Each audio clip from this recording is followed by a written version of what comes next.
Here's the plan today. I'm going to tell a tale in an expansive way. 3 parts. But before we start, I'm going to bow my head and fold my hands and pray. Grant I may share my narrative as well as I can relay an anecdote. Help me spread my wings like a manta ray. As Superman would say, up, and away. Okay, my friend teaches at a boarding school about an hour out of Santa Fe. I went to see him there, and on the final day of my campus stay, he suggested visiting the farm to see the animals they had living in the barn. This guy Nate provided a guided tour. He said these are our new chickens. I asked about the previous batch of birds. He said there are these wild dogs living in the hills, and they raided the farm, and every last feathered hen was massacred by those blasted curs. A bloodbath occurred. It was nasty and brutish. We moved on to the next stall, Nate pointed, and he said, that is Brutus.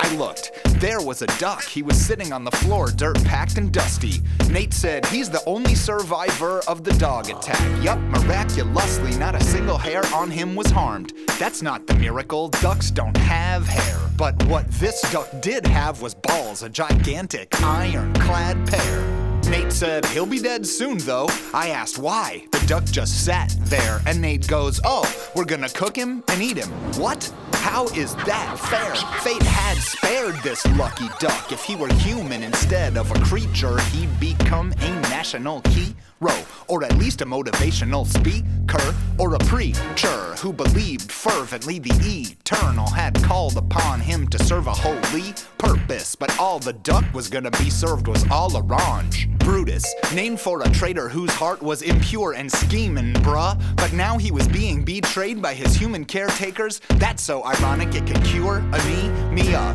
I felt like screaming, ugh. But then I had a thought, kerpow, a light bulb flash, an idea. Nate, I said, could I sponsor this waterfowl? Could I donate some dough in exchange for you keeping and lodging and feeding the duck?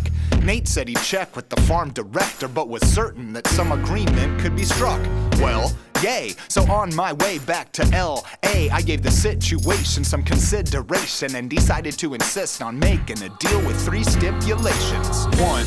Brutus could never be slaughtered. He'd live in the barn till he died of old age. 2. Each week they'd have to send me a photo of somebody holding a page of that day's paper up next to his face so I'd know that he hadn't been whacked. Curtain. And 3. I can't resist closing on a pun. They'd have to change his name to Quack Sherwin. So I'm patting myself on the back, smirking, thinking how humanitarian of you. I even regaled a friend that I ran into with all the details of all that I planned to do. But he emailed me the next day and he wrote, quote, I think that duck having to live until the end of its natural life with no other ducks around is going to be rough. So I googled it, and sure enough, ducks get dejected unless there's a friend. Next step was to send a request to protect and defend him from harm to the farm director, Ben. I wrote, I hope I'm not too late, but I want to save that duck at the farm from becoming a meal. Ideally, I'd arrange to take it somewhere where it can live around water and other ducks. He replied, hi Zach, thanks for your note. I have called all of the farm sanctuaries in our area. None of them will take a male duck because they are so aggressive. The reason he was confined in the first place was because he was beating up our chickens. You are welcome to see if you can find someone willing to come and get him. We have fed him a long time and he's had a decent life with us until recently. We plan to slaughter him soon and eat him unless other arrangements can be made shortly. Thanks, B. I had to move quick, be a swift arranger. Brutus was in the grip of danger. And don't be miffed or angered or flip the finger, but I'm stopping here on a cliffhanger. To be continued.